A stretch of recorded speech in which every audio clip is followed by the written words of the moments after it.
Salut les amis, j'espère que vous allez bien. On se retrouve sur notre chaîne PSG Une Fierté et on se retrouve aussi sur notre page Facebook PSG Une Fierté. Car il y a quelques jours, l'ami Hervé Delacroix avait posté une publication comme quoi on vous demandait de nous poser des questions sur le club du Paris Saint-Germain et nous, de notre côté, qu'on allait tenter d'y répondre. Donc on a sélectionné 7 questions et je vais donner mon avis et en retour j'attends en commentaire votre avis.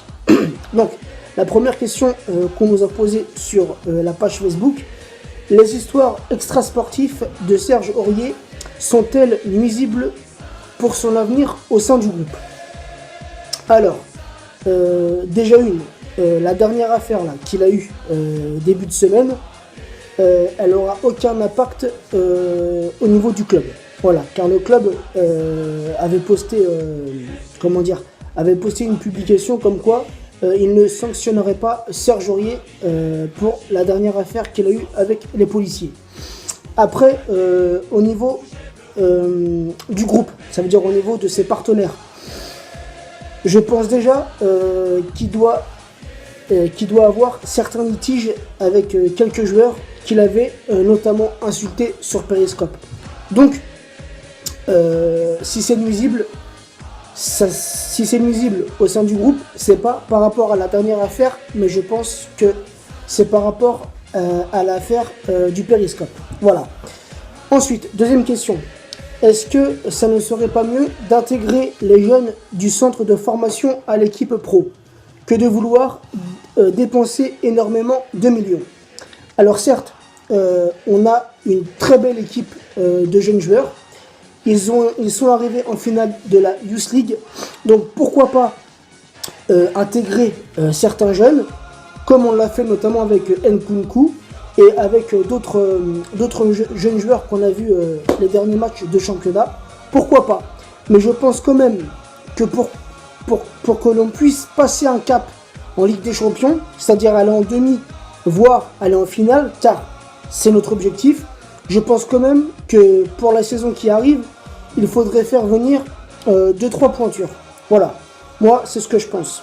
Après, c'est sûr qu'on a de très bons jeunes joueurs. Voilà. Ensuite, troisième question. Que pensez-vous d'un David Luiz à la place de Mota pour la saison 2016-2017? Alors, cette stratégie a déjà été effectuée par Laurent Blanc au cours des derniers matchs de la saison. Oui, pourquoi pas. Un Thiago Silva avec un Marquinhos et David Luiz en sentinelle, ça pourrait le faire. Car c'est le poste qui jouait à Chelsea avant de passer défenseur central. Pourquoi pas? Mais j'aimerais quand même voir un joueur comme N'Golo Kanté intégrer le PSG pour jouer en sentinelle à la place de Mota. Mota qui pour moi doit partir du PSG, même s'il a apporté beaucoup de choses.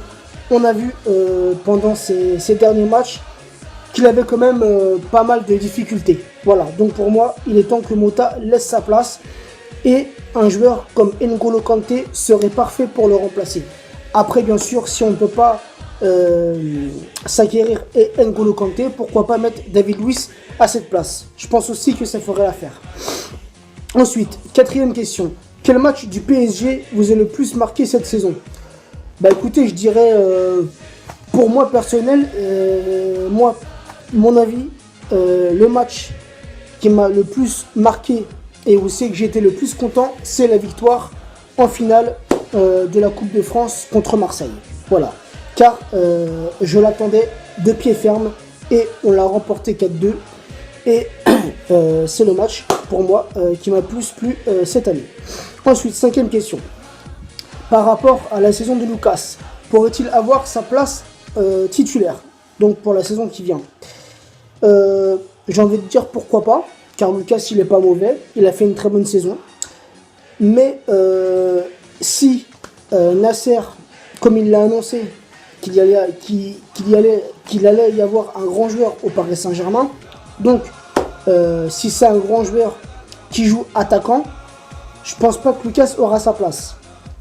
Car on pourrait s'imaginer avoir un Cavani en pointe, avoir un Di Maria sur le côté et, comme il y a beaucoup de rumeurs en ce moment, un Ben Arfa ou le top du top, un Neymar de l'autre côté.